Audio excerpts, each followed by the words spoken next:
공황 불안으로 내게 덤비니까 미치는 거지. 그때 도망가지 못하고 그 응대했던 것이 그 스트레스로 공황으로 이제 다시 나한테 덮치니까 나는 엄청난 손해야 나. 그 사람은 그 시간이 아무것도 아니야. 그 나는 그 데미지가 난 공황 불안으로 내게 덤비니까 미치는 거지. 제가 여기 와서 지인 없는 게 너무 좋다니까요. 이게 딱 제가 그거랑 비슷한 거였잖아요. 네. 지인 마주치기 그게 그 에너지 소모가 굉장히 엄청 많아요. 납니다. 겉으로 기빨려요 진짜. 예, 겉으로는 표현은 표현은 못 표현은 내는데 못 하겠지만은 빨리 이 시간을 빨리 끝냈으면 벗어나고 좋겠는데 싶고. 그 사람은 자꾸 붙들고 그 얘기를 나누고 싶어 하는데 나는 빨리 그 자석을 벗어났으면 좋겠어요. 근데 그 사람은 계속 붙들고 늘어지잖아요. 그 시간 1분이 나중에 끝나고 나면 집에 가면 쓰러질 정도로 힘들어요. 1분이면 1초 1초가만 미치겠네. 1초 네. 1초가. 솔직히 뭐 그렇게 뭐 나의 지금 그런 증상과 상황을 모르는 사람하고 일상 대화도 당연히 힘들지만 좀 친한 친구여서 나의 상황을 어느 정도 알고 있는 사람이 위로차 건네는 말도 듣기 싫어요. 그렇죠. 예, 예. 너무 예. 그것마저도 너무 싫어지는 힘들죠. 네. 그걸 우리 이겨낼 만한 힘이 없어요. 네. 에너지도 없고. 그리고 괜히 고깝게 들리고 뭐 그래서 내가 지금 예, 그렇죠. 네 눈에는 되게 그렇게 한심해 보이는구나 참 그래서 뭐 이런 식으로 되게 고깝게 들리는 거예요. 네. 예, 뭐 우리가 이런 시간을 이렇게 보내주셔서 감사한데 벌써 이제 저희 프로그램을 하신 지가 오늘이 며칠째입니까? 21일째입니다. 21일째. 예. 저녁은 여기 와서 저녁을 식사를 거창하게 거하게 드셨는데 거하게 뭐 이렇게 우리 저희 한밥상 채였습니다. 소감이 좀 어떻습니까? 21일 만에 예. 21일 만에 청국장 콩조각 매달하고 예. 시래기 된장국 조금 하고 예. 양배추 절임하고 씨앗젓을 먹었는데 예. 죽하고 예. 네 가지를 동시에 먹어보기는 21일 만에 처음인데 예. 그것이 저한테는 이제 진수성찬이었거든. 정말 맛있게 다 싹싹 다 비웠거든요. 예, 혹시 그 바가락 그 숟가락을 진짜 그러고 싶었어요. 그 달아칠까 싶어서 내가 정말이지 제가 21일 만에 예. 그릇이 4개가 담긴 상을 처음 받아봤거든요. 아예 그 뭐 숟가락 들 일이 없었으니까. 예, 예. 그 앞전에 일반 식사하시면서는 아까 전에 방 안에 갇혀서 나가기가 이렇게 싫다고 하셨는데 제가 20일 동안에 우리가 정말 이렇게 자주 전화도 하고 정말 가끔씩 보기도 하고 했는데 전화하면 집에 안 계시더라고요. 네. 예, 전화하면 정상 식사할 때 주사 맞고 닌거 맞고 막 이렇게 포도당 맞고 할 때는 집에 나 방 안에 계셔놓고 네. 정작 이제 쫄쫄 좀 굶게 나왔더니 방 안에서 이제 침대 밑에서 이제 나는 뭐 이제 침대 밑으로 들어간다 하고 못 나올 줄 알았더니 한시도 집에 안 붙어 있는데 왜 그렇게 됐습니까? 그러니까 성격구린가 본데 밥을 그냥 먹고 그냥 일을 해야 되는데 밥 정상적으로 먹을 때는 그냥 집에 그냥 집거리를 하고 이제 이 단식을 할 때는 원장님께서도 말씀하셨지만은 조금 이제 가벼운 산책 정도만 하고 뭐 컨디션 조절을 해라 말씀을 하셨는데 어떻게 된 게 단식을 하면서 오히려 들에 나가서 일을 했으니 뭐 엄청나게 피곤하죠 몸으로는. 그런데 자꾸 들에 가고 싶은 거야. 그냥 시금치 논에 가서 물도 뿌리고 싶고 계속 일을 했어요 20일 동안. 네. 그 원장님께서 저를 좀 나무라셨어요. 사실은 조심해야 되는데 네. 단식할 때는. 네. 근데 그렇게 되더라고요. 이상하게 아침에 그냥 삽을 메고 나가는 겁니다 밭에. 힘이 없어 비실비실하면서. 아니 내가 놀란 게 며칠 전에 이제 단식 한 10일째 정도 됐는데 어디 가셨냐 하니까 그 예초기로 풀을 벤대요. 그 힘든 작업. 혼났어요. 건강한 사람도 맞아요. 그 그 젊은 이제 사람도 예, 나이도 뭐 40대도 아니고 60대라고 하셨지 않습니까? 한절을 굶었는데 예초기가 풀을 벤다길래 그러시면 안 된다고. 왜냐하면 일반 식사하시는 분들도 이 단식을 하게 되면 좀 일하는 것도 좀 이렇게 좀 내려놓으시고 요 프로그램 왜냐하면 이제 칼로리가 훨씬 모자라지 않습니까? 그러면 좀 더 좀 쉬시면서 컨디션 조절도 하고 또 할 일이 또 이런 쪽으로 이제 프로그램 시간들이 있으니까 그걸 좀 지켜주면서 하면 좋겠는데 그보다 훨씬 몇십 배의 강도가 있는 그 예초기를 가지고 나 뱄다는 거예요. 그리고 예초기를 베는데 막 돌이 부딪혀 가지고 막 腾腾 하면서 막 했다는 거예요. 네. 엄청 위험하지 예, 않습니까? 집중이 안 되더라고. 그럼 왜 그러냐면 이제 우리가 단식을 해가지고 한 4일째, 3일째 지나면 우리 몸은 외부로부터 음식이 안 들어오기 때문에 모든 근육과 장기들이 이완시키기 시작하거든요. 근육이나 관절 모든 것이 이완된다고요. 저도 공을 한 20년 정도 아침 조기 축구를 했는데 저 단식할 때는 공을 안 차거든요. 그럼 단식하고 난 뒤에 한 2, 3일 정도까지는 공을 차는데 그 다음부터 공을 안 차는 게 하루 지나고 이틀 지나고 한 3일 정도 지나 보면 공을 딱 차보면 이게 몇 초 차이, 0점 몇몇 초 차이인데 공 맞는 그 속도가 공을 땅 때리는 게 몇 초 늦어요. 그는 근육이나 관절이 이완됐다는 소리거든요. 근육이 탄력이고 탄탄할 때는 내 마음 먹은 시간에 공을 딱 슛을 때리든지 패스를 딱 줘야 되는데 내 생각으로는 분명히 패스를 하고 슛을 쳤는데 몇 초 뒤에 발이 딱 맞으니까 이 근육이 이완되고 관절이 다 이완돼서 나타나는 증상이거든. 그럼 그때는 우리가 좀 쉬어주고 쉬어줘야 되고 몸 관리를 해야 된다는 게 내가 이 경험을 통해서 내가 얻어낸 건데 일을 더 막 10일 지나고 11일 지나고 계속 하는데 계속 무리하니까 혹시 쓰러지는가 싶어가지고 내가 전화를 일부러 내가 몇 번 했다니까. 오늘까지도 안 쓰러지고 이제 보시기에 들어왔는데 아직 안 쓰러진 거 보니까 이제 쓰러질 시기는 넘은 것 같습니다. 아니 이제 일을 하면서 이제 이런 걸 느꼈어요. 아까 원장님께서 말씀하셨지만 어떤 신경 자체도 아마 다 이완되는 것 같아요. 분명히 제가 이 논에서 일을 하면서 어떤 앞에 큰 어떤 물체가 있는데 그 물체를 스쳐 지나오면서 분명히 나는 스쳐 지났는데 스쳐 지났다고 생각하고 지나가는데 그냥 앞무릎에 꿍 부딪히는 거예요. 그 지금도 양쪽 그 정강이 뼈가 부어 있거든요. 막 부딪히더라고. 감각을 거리 감각 조절을 못하니까. 또 나이 드신 분처럼. 예. 알면서도 부딪히더라고. 지나는 줄 알고 부딪히고. 그런데도 이제 계속 일을 했죠. 근데 그게 왜 일을 했냐면은 일을 하고 싶어서 일을 한 것보다도 지금 단식을 하면서 내 몸을 청소를 하고 있는데 저음에 같이 해가지고 이 저음에 같이 해가지고 그동안 내가 주변에서 못했던 일도 막 한번 같이 해봐야 되겠다 하면서 그냥 힘이 없으면서도 그냥 비실비실 논에 나가게 된 겁니다. 그래가지고 20일을 채웠어요. 대단하시네요. 지금 얼굴을 보시면 단시간 표가 훌쩍 완전히 납니다. 뚜렷하게 나고 저는 이제 좀 단식을 안 했으니까 반들반들한데 단식을 하셔가지고 홀쭉하지만 마음은 단식하기 전보다도 훨씬 더 단단해지지 않나 그런 생각을 몸도 여물어졌고 참 아까 원장님께서 제 혈압 얘기를 했는데 제가 우리 방송을 보시는 분들한테 하나의 그냥 다 알고 있는 상식이지만은 또 경험하고는 또 다르니까 또 의사 선생님이 처방해 주는 거하고는 다르니까 또 제 경험을 말씀드릴게요. 제가 사실은 혈압이 없었는데 혈압이 이제 계속 올라갔습니다. 그래서 이제 병원의 의사 선생님께서 이제 혈압약을 한번 복용을 하게 되면 뭐 특별한 어떤 그런 거 없이는 계속 복용을 해야 되는 그런 기전을 가지고 있다.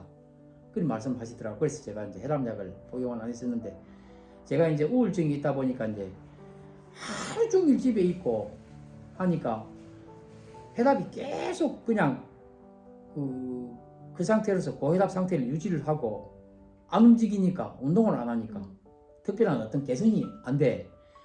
그게 이제 조금 움직이면은 조금 좋다는 어떤 그런 얘기를 들었어요. 그게 이제 우울증이 있어서 밖에 못 나가니까 집사람이 이제 저를 살리기 위해서 이제 밤에 이제 집사람이 운동을 아주 좋아하니까 밤에 저를 데리고 다녔어요. 근데 밤에도 저는 나가기 싫었어요. 500m 밤에 걷는 것도 보니까 아파트 그 정문으로 안 나가고 밤에도 아파트 정문으로 못 나가고 아파트 구문으로 나가가지고 아파트 뒤에 있는 조그마한 봉황산이라는 산이 있는데 거기 한 바퀴 돌고 뭐 겨우 500m 정도밖에 못 걸어. 걷기도 싫어. 혹시나 밤이지만은 나를 알아보는 사람이 혹시 주변에 있을까? 혹시 아는 사람하고 부대끼면 어떨까? 그 어둠 속에서도 못 나갔는데 이제 잠시 한 집사람하고 5분 동안 나갔다 들어오고 또 거리도 이제 한 500m 반경에서 한 700m, 1000m 이제 이렇게 해가지고 차츰차츰 1km, 200km, 이제 2km 이제 이렇게 하면서 이제 맨 처음에 이제 500보, 1000보, 만보가 한 달 정도 되니까 이제 만보가 그려지더라고요. 물론 그때까지도 밤에만 움직이죠. 낮에는 만보 못 걷죠. 사람들이 나를 보면은 막 무서운 표정을 지을 것 같고 막 그래서 그냥 밖에 못 나가겠더라고. 또 아는 사람일지언정 내가 뭐 내 스스로가 부담스러우니까 그래야 겨우 만보를 만들어 놓고 한 2개월 정도 되는 시점에서는 이제 아침 일찍 집사람이 새벽 5시에 운동 나가면은 집사람이 또 저를 끌고 나갔어요. 그래가지고 이제 이웃 마을 근처까지도 서성거리다가 그래야 결국에는 이제 15,000보 코스를 갔는데 그때는 이제 아침 6시 나가다가 이제 오전에 10시 돼서 한번 이웃 동네 가서 좀 살짝 기웃거리다가 오고 괜찮아요.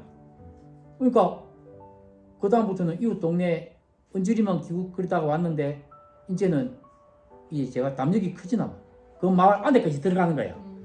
그래 이제 또 12,000보가 되고 이제는 이제 그 마을을 완전히 넘어서야 되겠구나. 그 마을을 지나가지고 또 하나 숲길을 걸어가면 15,000보가 되는 거예요. 그래가지고 4개월을 갔다가 스텝 바이 스텝 이렇게 하고 이제 낮에 움직이는 거예요.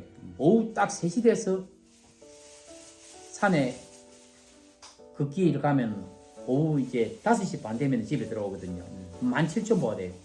4개월을 그러니까 그걸 제가 믿지를 못해가지고 수시로 혈압을 재. 그러면 혈압이 123에서 125 그대로 꼭 유지가 되는 거예요. 진짜 약을 먹고 있는 것보다도 오히려 더 정확해요. 그래서 이 걷기라는 게 정말 좋은 운동이구나. 그래서 이 방송을 보시는 분들한테 정말 어떤 보약보다도 천천히 마음을 내려놓고 꾸준히 걷는 걸 꾸준히 걷는 걸 주변에 공원이나 산이 없더라도 그냥 일반 길이라도 자기한테 무리가 안 가는 한도 내에서 걷는 걸 꼭 권하고 싶고 진짜 추천하고 있습니다. 꼭 그렇게 한번 해보십시오. 당연히 뭐 걷기, 네네. 햇볕 쬐기 이거 네네. 당연히 우울증 뭐 건강 치료의 보약입니다, 기본이잖아요. 네네. 근데 저는 그 말을 막 그 말만 계속 잔소리처럼 해주는 사람도 너무 싫었어요. 왜냐면 알아요. 근데 몸이 안 따라주잖아요. 무기력하니까. 그러니까 일단은 마음 회복이 먼저 돼야지 그걸 할 수 있는 마음 근력이 생겨야 몸 근력도 전 따라오는 것 같더라고요. 뭐 좀 사지 멀쩡한 아직은 뭐 나이가 너무 많은 사람도 아닌데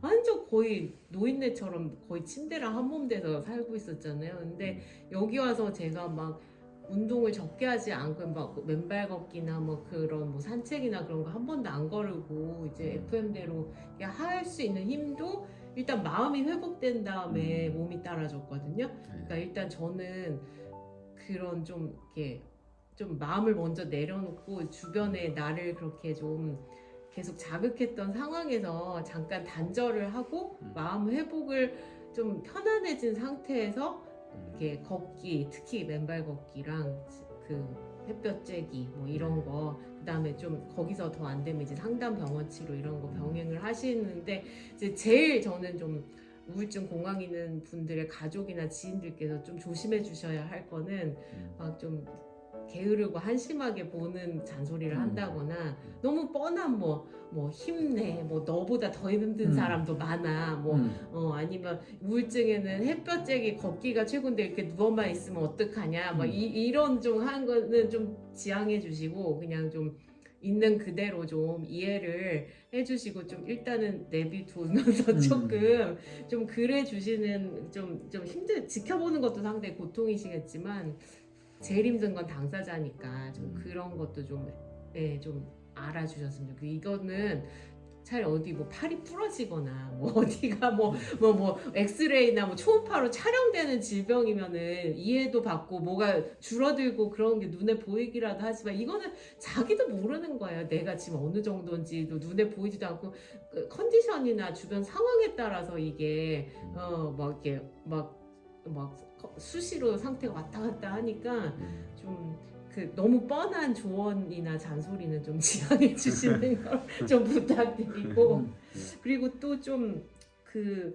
일상에서 스톱 버튼을 딱 누르면 또 이제 마음이 편해지는 것도 있지만 좀 자기 객관화가 좀 잘 되는 것도 있어요. 그러니까 예를 들어서 내가 너무 우울하다 보니까 좀 막 상황에 대해서 좀 곡해하고 좀 너무 이렇게 비관적으로 생각하고 그런 것도 있고 내가 내 몸이 너무 마음도 힘들고 이러다 보니까 주변 사람들 특히 자식이나 뭐 주변 그러니까 뭐 배우자 뭐 부모님 뭐 가족들한테 본의 아니게 저도 막 상처를 준 것도 있을 거거든요. 막 이게 뭐 특히 애한테 제일 미안해요. 그러니까 애가 방황을 한 것도 지 몸이 이렇게 아픈 것도 있지만 제가 막 제 동생 트라우마나 뭐 이런 아이가 뭐 이렇게 하면서 저도 우울증이 스물스물 올라왔는데 저는 그게 우울증인지 몰랐고 그냥 애한테 계속 케어에 집착하고 그런데 애는 또 안 따라주고 그러면 저는 또 막 또 사춘기 겹치고 하면서 막 정말 폭언이나 막 진짜 막 뭐 이렇게 막 욕설도 하면서 막 애도 혼내기도 하고 막 진짜 뭐 집어 던지고 애랑 싸운 적도 있고 상처 진짜 많이 줘서 그것도 애 입장에서는 또 자기가 그런 희귀진단 2가지나 받고 사춘기도 왔고 그랬는데 엄마가 좀 너그럽게 이해해주지 못하고 엄마가 멘탈이 건강하지 못한 상태였다 보니까 막 신경질 내고 그런 것도 아마 애한테도 평생 상처로 남을 것 같아서 되게 미안하고 또 막 학교하고도 막 좀 제가 막 애 학교에 대해서도 아이의 그런 희귀병에 대해서 좀 신경 써주지 못한 것도 굉장히 막 서운해서 막 진짜 막 학교랑도 좀 갈등을 겪고 컴플레인도 막 하고 막 그랬었는데 또 생각해보면 그분들 입장에서는 저 아직도 좀 서운하긴 하지만 또 그 많은 애들을 중에서 또 그런 아이를 만든다는 것도 학교 입장에서는 또 부담이었을 거 아니에요. 그러니까 신경을 일일이 써줄 수도 없는 입장이었고 근데 그래서 뭐 좀 객관화하면서 좀 돌아보긴 되더라고. 그땐 너무 서운하고 너무 화나고 이랬던 일도 내가 좀 더 멘탈이 우울증 없이 봉황 없이 건강했더라면 지금처럼 막 좀 애랑 관계가 많이 악화되고 좀 이렇지는 않았을 거다. 좀 의연하게 더 대처할 수 있었을 거다 이런 생각이 드니까 딱 드는 생각은 애가 어차피 뭐 이게 어쨌든 완치될 수 없는 그런 희귀 진단을 내가 막 안달복달하고 노력하고 막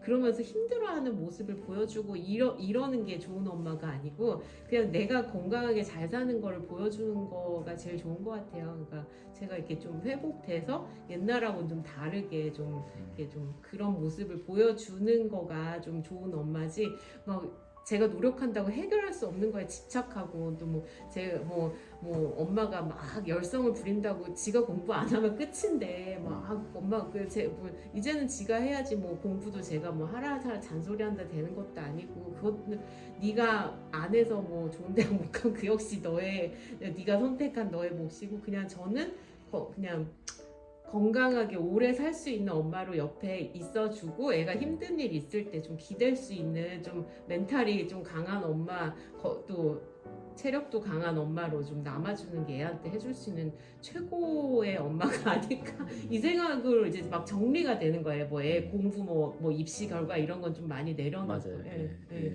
그렇게 좀 생각이 자기 객관화가 되면서 제가 잘못했던 거, 애한테 상처 줬던 거, 뭐 애 아빠도 솔직히 밉고 원망스러운 거 많지만 또 이제 뭐 내가 잘못했던 거 막 이런 것도 많이 객관화되고 학교에 대해서도 그땐 너무 화나고 진짜 막 정말 어떻게 고소를 해버릴까 막 이제 막 이랬는데 이제는 그 사람들은 그 사람들 입장대로 또 그런 게 있었겠지. 어찌 됐건 뭐 그 아이를 낳는 것도 그 사람들 입장에서는 또 부담이었는데 일일이 신경을 못 써주다 보니까 그런 사고도 일어난 거고 뭐 그래서 좀 이렇게 생각이 좀 이렇게 객관화도 그러니까 일상하고 딱 단절해 보니까 제 혼자만의 이렇게 성찰하고 막 이런 시간도 조용히 생각할 시간도 늘어나잖아요. 그러니까 그렇게 자기 객관화도 되고 저 같은 그 전에는 뭐 걸어라 뭐 햇볕 쬐라 알아요. 근데 알죠. 하나도 귀에 안 들어오고 실천도 내 마음이 이런데.